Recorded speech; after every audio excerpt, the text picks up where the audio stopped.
Hello, is this Jamie? Yeah, hey, Josh? Hey, can you wait till I pull in? I'm trying to pull off the road here. Yeah, for sure. I mean, does now work? Did you want to talk a little later, or? I am pulled over, and I'm good. Super good.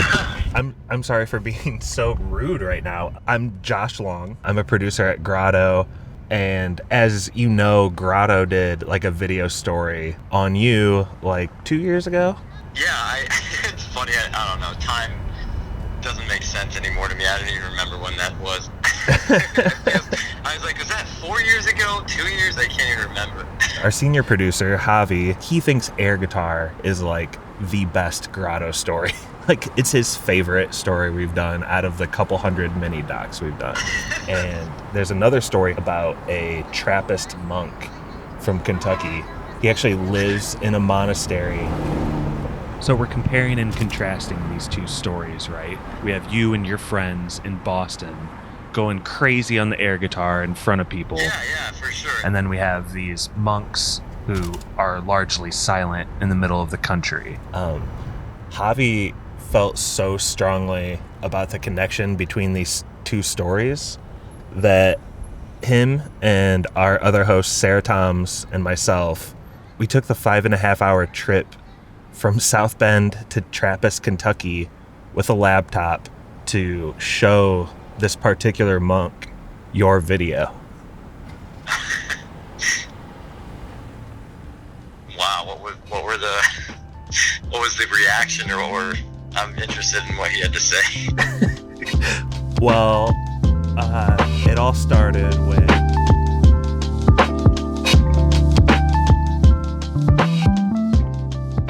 Welcome to Good and Decent, a podcast by Grotto Network. Stories of ordinary people living in extraordinary ways. Episode 6, Air Guitars and a Useless Monk. Okay, how are we doing today? Sarah, it's getting really close to the season finale, and we haven't recorded anything for it yet. I know, I actually sort of feel like this is us being the most procrastinating. That I just made up that word. Yeah, so Javi pitched us this idea. He's like, let's do these two stories in conversation. Air guitar, and then there is a monk that calls himself the Useless Monk. And for some reason, those juxtaposing images create some sort of seamless story in Javi's mind. A clear arc for the season finale of a podcast, obviously. Do we call him up, get him to explain it? What do you think, Sarah? Do you think he has something here? Or do you still need convinced? Because I am out in left field. I've heard it said that people don't want others in their lives to spend time with them. They want them to waste time on them. Doesn't translate into dollar signs or investment in your time. Do you want to try to call senior producer Javi? Let's call him up. Him up. 1 sec. Let me get this dude up on speakerphone.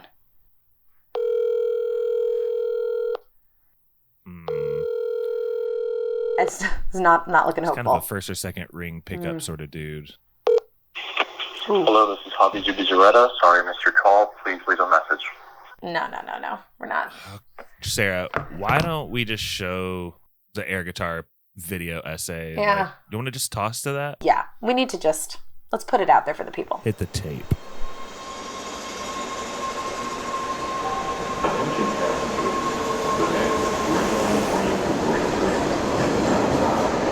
We find ourselves in the Boston subway system. Tiled walls, drab lighting, nothing too inspiring to look at. But leaping onto the platform, decked out in gold lame, white denim, and black muscle shirts, are 3 men pretending to play the guitar.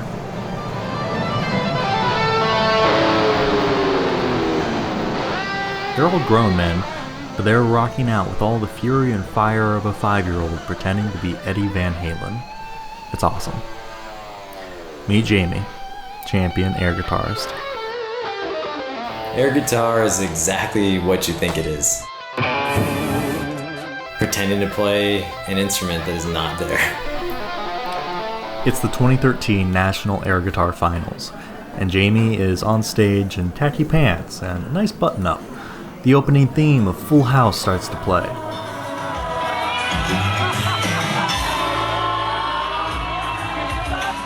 He does a massive headbang, his wig flies off his head.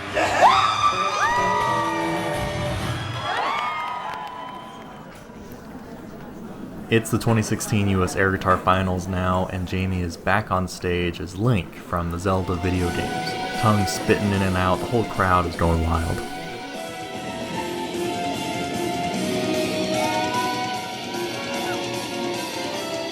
I like to say that it's like you graduated from your parents' basement and now we're playing on stage in front of a live audience. People always ask, so what are they looking for? How do you even win? We look for three things. The first is technical merit.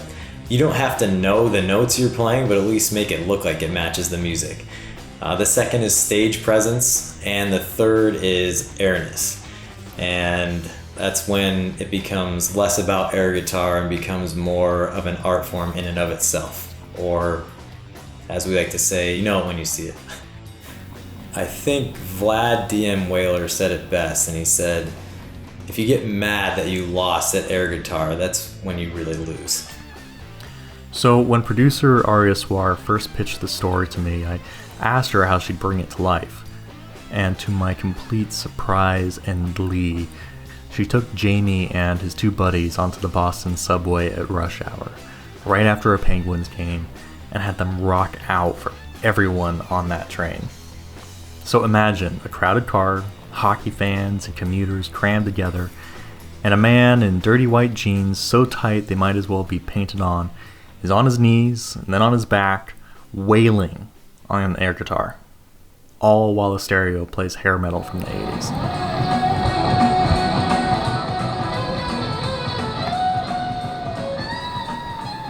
As you can imagine, some people stare, some people look away, but a lot are laughing. Some are rocking out themselves. I mean, why not?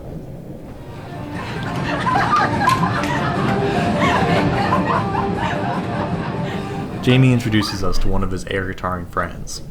He's got big sunglasses, a Hawaiian shirt over his slim frame, and a white captain's hat on his head.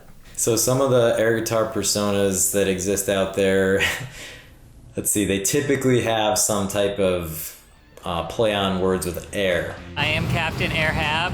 I got the name because I wanted one of the pun names, and I had a captain's hat, and I wanted an excuse to wear it. As silly as it is, there's actually a big world peace movement behind it. So basically the whole philosophy behind air guitar is if you're holding an air guitar, you can't be holding a gun. Nice. Captain Airhab opens his Hawaiian shirt to reveal a tee that says, "Make air, not war." What a guy. An audio podcast really doesn't do service to the story from Aria Swar. Watching these three friends rock out so hard, so ridiculously, so joyfully on the trains of Boston is guaranteed to put a smile on your face. Be sure to check it out on our Grotto Network YouTube channel. These guys are fully committed, even if others think they should be committed. But they are rocking out for the sake of rocking out, and it's bringing them so much joy. It's totally rad.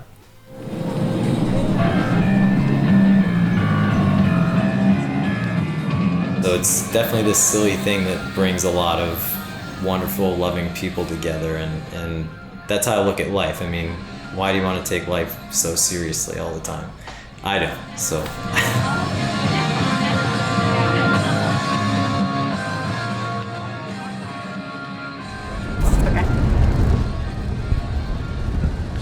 Javi, where in the world are we? So we are on a highway from Mexico, Indiana, nearing Peru, Indiana, on our way to Kentucky. And we're in a physical space together. We are in a car together with our producer Josh Long. Hi, Josh. Are we allowed to talk about that? No, don't talk about Josh. Going on a road trip. Going on a road trip. This is the first time the three of us have been in a space together for work. Yeah. I feel like we're doing pretty well. It's been pretty seamless. Yeah. Conversation's flowing. We're only an hour and a half into the drive. We've got 4 hours more to go. So talk to me about air guitarists and why you like them. You mean, why do I like the greatest video that Grotto Network has ever put forward about some rad air guitarists in the Boston area, such as Captain Airhab? And also, they're not afraid of embracing that fully. They're not afraid of looking foolish. They're not afraid of spending time without a clear goal. And at Grotto, as if we can pull the curtains back a little bit, part of our mission is to help young people find a greater connection with their spiritual life, with their religious life, and ultimately, find their way back to the church that for many of us who work at Grotto has brought so much fulfillment and joy and purpose. And we're passing some road strip barriers right now, so I apologize for those little, there's one. One more. Yep, okay. In general in life, we're so concerned with our time having purpose. And I think for any of us who contemplate what comes next, what's after this life, is if there is something more, how what does my, the fact that I advanced in my career from this position to that position, or I was able to build this muscle and that muscle. I mean, all those things that we get so hell-bent on succeeding and achieving in, does any of it matter? Either in the face of no afterlife or in the face of an afterlife. So that's really big from all these air guitars. Things are getting deep on US 31 South at 10:30 on a Wednesday. I know, right? And there's some dark clouds looming ahead, very ominously. So yeah, the skies are about to open up, and we're just talking about death, talking about the meaning of life. Oh, that's a lot, I know. But for me, I just saw these guys doing something that I just connected with, and then you saw another video, and then I saw this other story come to us from Katie Rudder, another fabulous producer for us, about a monk. All that said, I think there's a real similarity in the spirit between these two folks and how they're finding joy in life. But for Brother Paul, there's a deeper meaning there. And that uselessness in this life speaks to a focus for him on the next life and on the spiritual journey that he's undertaken as a monk to find a greater meaning. So we're heading down to meet him. We're going to go talk to the guy. We're going to talk to him. Hopefully it's a worthwhile trip, or maybe it won't be, and that'll be the lesson. Maybe it will be a useless trip, and we will have to go back to our bosses and say, yeah. Well, I'm worried about this audio being useless with the rain and bumps. So we need to probably toss to our Brother Paul. It's one of my favorite stories, so enjoy the radical, tubular, awesome Brother Paul. And we will see you in Kentucky. Here we go.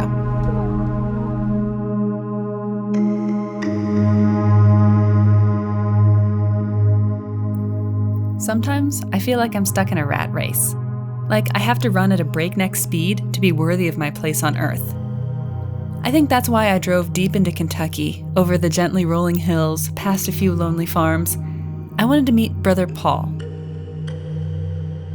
I think people feel they have to be productive because they get self-esteem from being able to show something, to show that they're worth something. So people are looking for their sense of worth in doing something and in producing something or making an impression on others. But I shouldn't have to depend on others for my self-worth. I mean, of course I get some of that.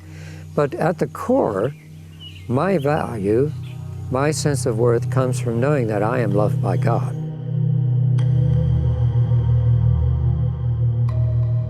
I had to write a poem to explain that. This is called Mad Monk's Life Ambition. Sorry monk that I am, I never amounted to nothing. Did someone lay a jinx on me and say, you'll never amount to nothing? How sad, since I took nothing as the goal of my monastic life. Brother Paul wrote a book called In Praise of the Useless Life. I got to talk to him behind the literal bars of the cloister, through a locked gate, beneath big emblazoned words that read, God alone. Brother Paul was sitting under an ancient ginkgo tree. As the birds sang, he would name them. And I don't just mean the type, but down to the individual. We're focused on one thing, God alone, as you might say.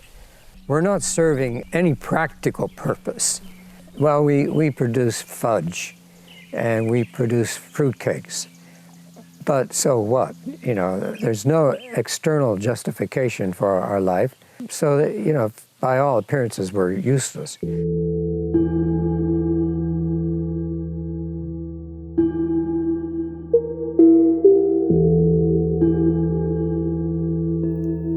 About 40 monks live this life, old and young, meeting in their narrow, echo-filled chapel to pray together 8 times a day.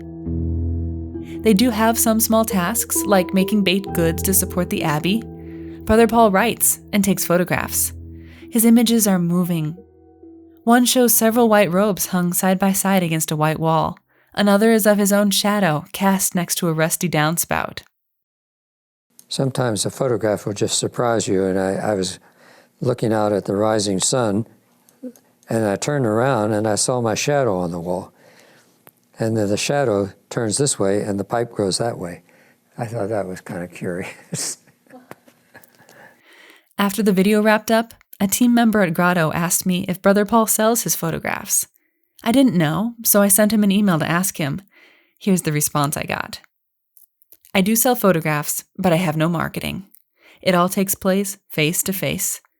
Not a way to run a business, a good way to avoid being a success. Is there a reason for the arts? You know, is there a reason to dance? Really, the purpose of singing is to sing. The purpose of to play is to play. So you live for the sake of life. The daily routine of the monastery eventually levels you to the plateau of your ordinariness.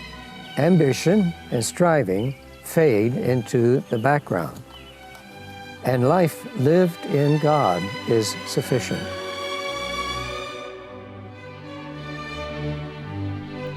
Inside the Life of a Monk is a Grotto story. It was produced by me, Katie Rudder. I'm recording. Okay. Our map says that we're 1.7 miles away, 3 minutes. So I called up Brother Paul on a landline. Well, it's his landline. I was using a cell phone. And left a message, and he returned my call, and he's a pretty soft-spoken guy on the phone. I think I'm way more excited to see him than he is to meet me. But we've only spoken briefly a few times, and so is that it? Oh, that's it. Okay, we just passed the Abbey. He said a red car? Yes, that's him. Okay, he said he was going to be waiting for us in a red car. Oh my gosh, the Abbey is gorgeous. It's white. It's a much different car than I expected him to be, to be honest. It's like this sporty little red car. Oh, let's see. Will you roll down my back window? Hello, Brother Paul. Hi, Brother Paul. Nice to meet you. Yeah, nice to meet you. I'm Javi. Javi. Yes, this is Josh. Hi, Josh. And that's Sarah. I'm Sarah. Hello. You're taking the back seat. Yeah, we're already recording you, so. Oh, well, I'm not worth that much. We're just diving in. What we're going to do is, since it's rainy, we'll drive up to Merton's Hermitage. Oh, wow. And sit and out of the rain. Okay. So just, you'll have to follow us. Okay, sounds good. Thank you. Thank you. Oh my gosh.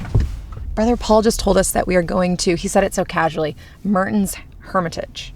Thomas Merton is just an intellectual heavyweight, an incredibly inspiring and thoughtful writer who lived as a monk here in Kentucky where we're at. So I know many people who consider their conversions to faith, their deepening in their faith, a result of Merton's work. He incorporated a great deal of Eastern and non-Catholic writings and thinkers into what he created.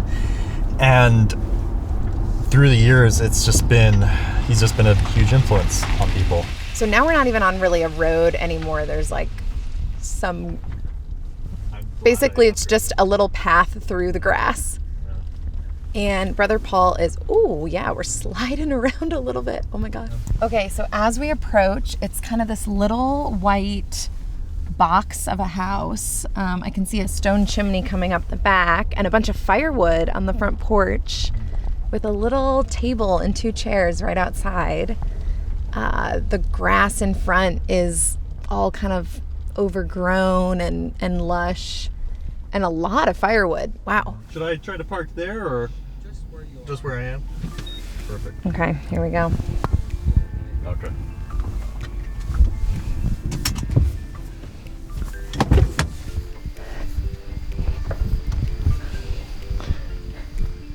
So, what's your name? Sarah. Oh, you're the Sarah. I'm the Sarah. So this is it.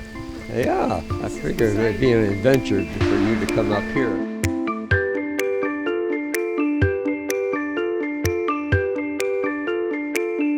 I think we're ready. Right. I taught religion at an all-girls school when I was out in Arizona, and I would always tell my students, like, God is not an old man with a long white beard in the clouds. Yeah. And I've got your words in my mind because I'm just reading your book, and I'm thinking, like, when you describe God as, totality or God as infinite, and I do think that that's what people want. Well, it's the old Platonic idea that we're born with a memory of eternity. It's something embedded in us even maybe before we were born. Right. There's something that is instilled in us. And Emily Dickinson says that a loss of something ever felt I. From first I could recollect I was bereft of what I did not know, too young for any to suspect that a mourner walked among the children. And so there's this kind of like a gap. There's something missing. She had a negative experience of that original perception of the fullness, whereas Wordsworth talks about our life, our birth is a sleep and a dreaming, and yet we come into the world trailing clouds of glory. And the paradise surrounds us in our infancy. And so some people have that native sense of the divine, and then you lose it. Shades of the prisoner house close upon the boy. And that's the experience of many people. I had a twin sister, and so every now and then, we were still very young, and I would say, "Can you remember God?" "Yeah, I can remember God." And then after a while, that disappeared. Couldn't remember God anymore the way I did when I was a child. What was that memory? Do you have any recollection? Well, it's just something. We knew what we were talking about. Something I was telling Javi and Josh on the way down was after graduate school, I moved out to Phoenix, Arizona. But I lived a very quiet life for a while. Over the course of the pandemic, lots of people have probably had to grapple with that. And now that we're kind of emerging out of that, there might be a temptation to just start distracting ourselves from being alone. Well, they'll find out. I mean, they may realize that they just can't do that again. They know themselves better now. Mm-hmm. Other people they've been chomping on the bits to get back into that, rat race, whatever it is. Yeah. And that's sad. They didn't learn anything. I'm a pretty extroverted person. I like talking to people, and it was pretty deeply unsettling to be quiet with myself to start. But that was actually when I started kind of returning to a little bit of a contemplative practice. I don't know, when you came to the monastery, is that when you started a meditative practice? Oh no, I was doing that before. Really? Actually, that's what drew me to the monastery, is that I started reading the Imitation of Christ before I went to bed, and going through a chapter, and just, kind of making it really turned into a prayer. And I realized, gee, I want this all the time. Then I would go to Mass every morning. Probably the only person in my class that would go to Mass every morning. And I realized that, this is better. It's a better life than I had already. And life could be all of that, because especially at that high school age, nobody loves me. That's how high schoolers feel.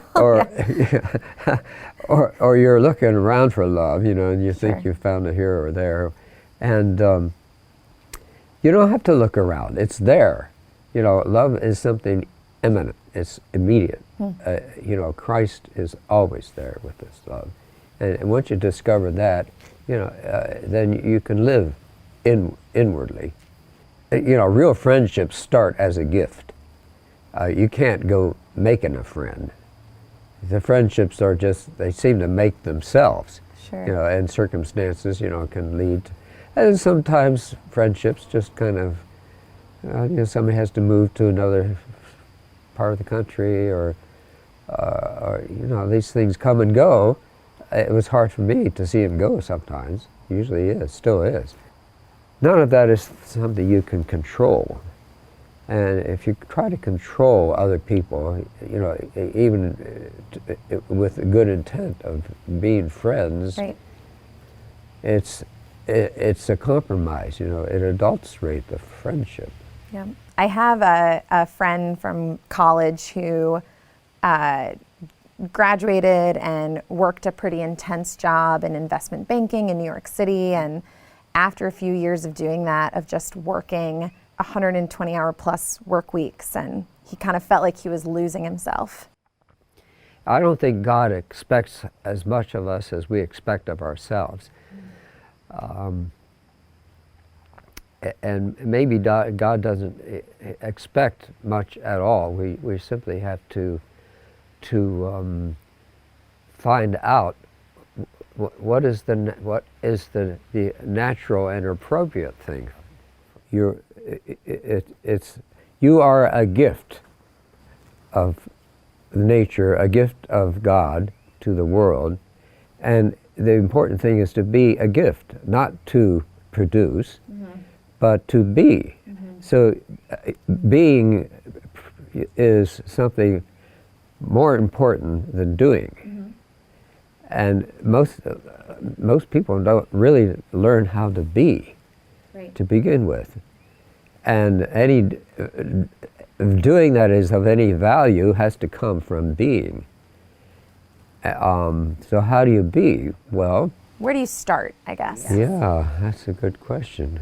You have to start small sometimes, maybe just that 10 minutes of, contemplative space. The first thing to do is pray, to make a request to God that you be more free than what you are.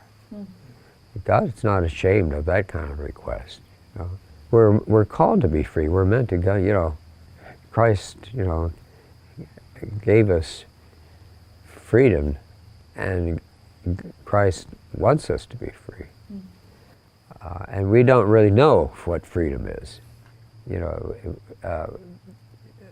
We have to learn freedom as we go along.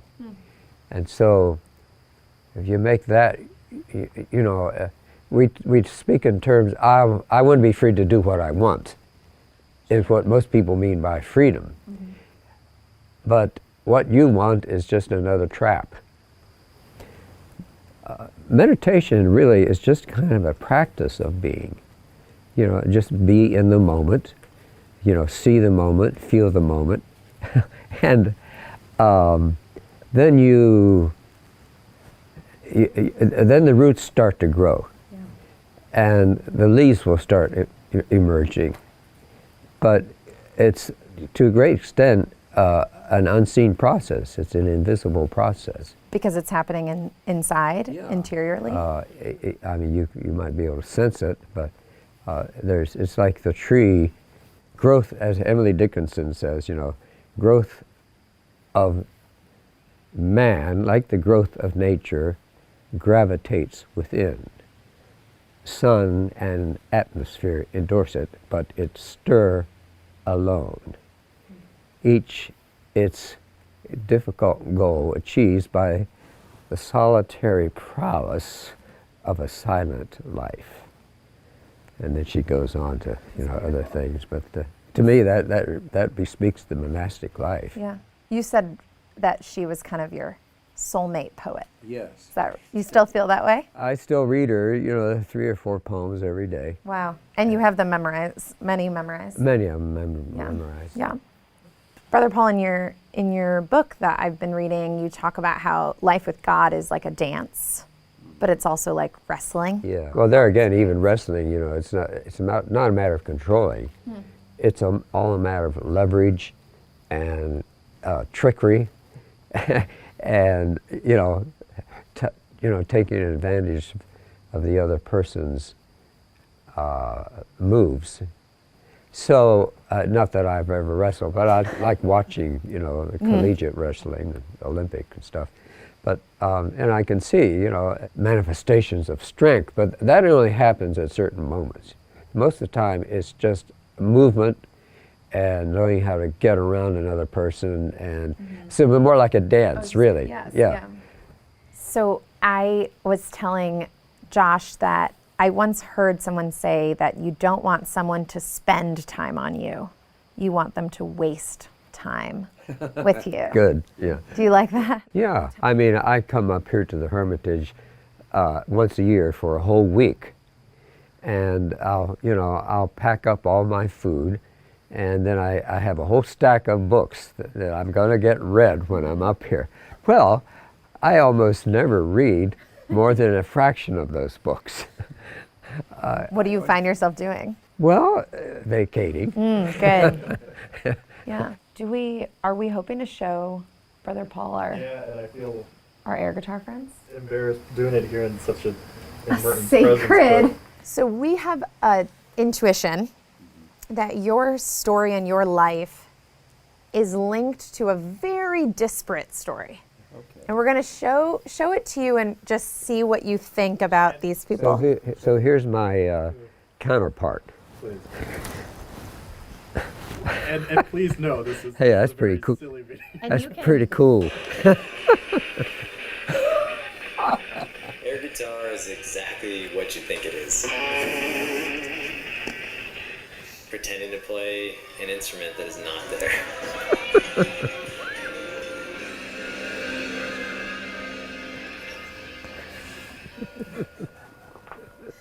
That's hilarious.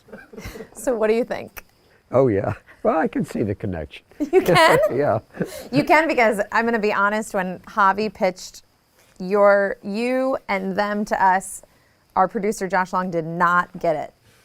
Because I do not see it. I don't see what are we doing? That's me, by the way. Yeah, he's right here. We're just, So do you get it yet? I think so. What do you see as the common link here? It makes me think of those spontaneous concerts that that in a marketplace, and then all of a sudden these people start appearing and they do a magnificent piece of music.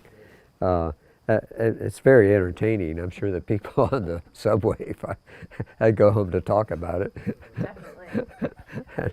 And it's also a parody of the nonsense of rock music. Do you see something in their just sheer delight and joy coming from playing air guitar and your idea of dancing? Yeah, dancing for the sake of dancing, or playing for the sake of playing. Do you think there's? Yeah, definitely.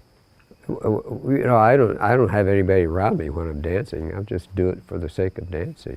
Do you dance often? No, I kind of Maybe I should, but I used to do it often. I mean, you know, maybe a half an hour 3 or 4 times a week. Really? Yeah, and it's one of the great places out here in the grass. Just here in this field, you'd be dancing around. Oh yeah, when I go on retreat and I come up and I Wow. do some dancing. Well, maybe we should do that now. To what music? Yeah. Yeah, what do you dance to? What music? Well, sometimes it's just something in my head. I don't. Sometimes I have music, but it doesn't really. Doesn't matter. It's not everybody could dance with what's in their head. I just get, you know, there's a kind of, here again, it's like prayer. There's a kind of an inner instinct. There's a kind of sense of what's coming from an unseen source, and you just act it out when it comes along. You just follow that intuition. I'm not really dressed for it, but so. I think Brother Paul's going to dance right now for us.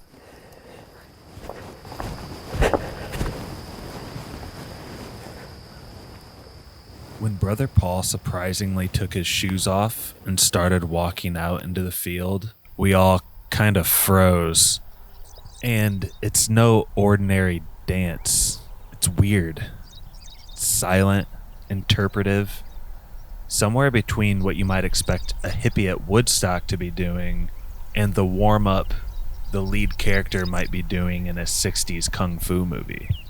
Javi pulled out his phone and started taking pictures to send to our coworkers. He was hiding behind his phone. I was filming the thing, and I hid behind my camera, and Sara sat like a statue, frozen in the interview chair. It wasn't till senior producer Javi meekly suggested to Sara that she join him that any of us really moved or became unfrozen.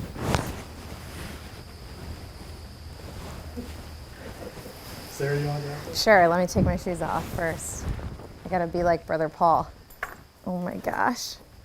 Well, didn't think this would happen when we started a podcast.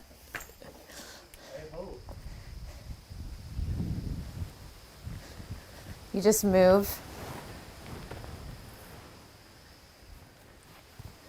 What are you playing in your head right now?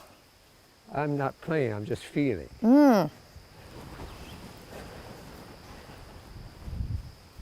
What are you playing in your head? Anything? The sounds of my friends laughing at me when they see this.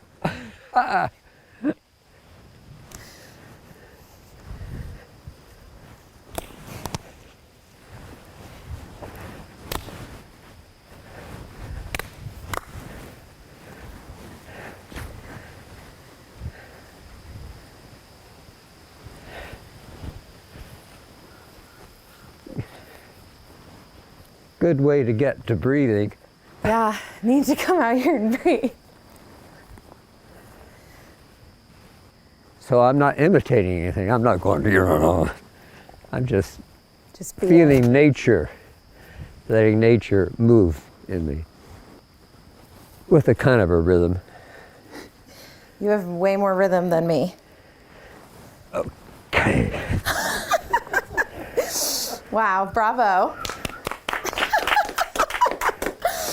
Oh my goodness. To show you that video, I thought you were going to throw us off the property. Well, you came to the right person. I think I do better than they do. Yeah, the airness was top-notch. Spiritual airness. Yeah, that's part of it, moving around and breathing, getting the air and taking the air. Just a very slight breeze today.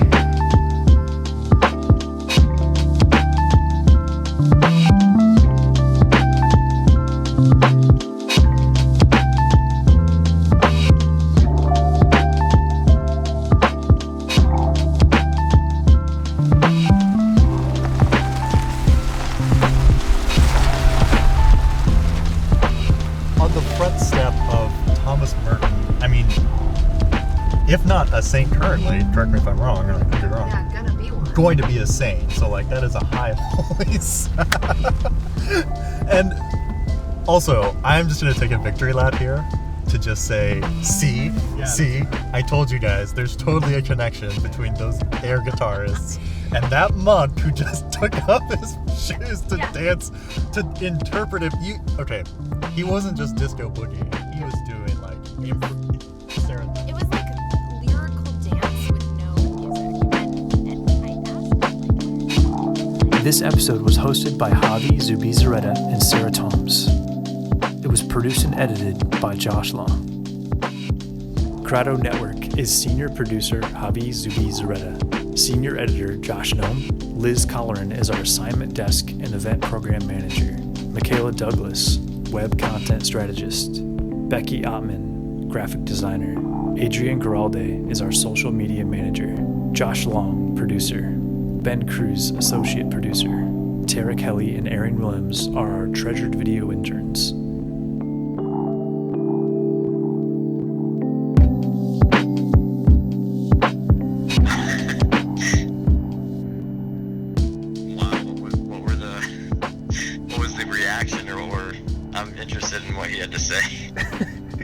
He loved it. He was laughing, and honestly, I think your video inspired him in this weird way. He ended up taking off his shoes, walking into the wet grass, and doing interpretive dance. Like, spurned on by nothing. That's amazing.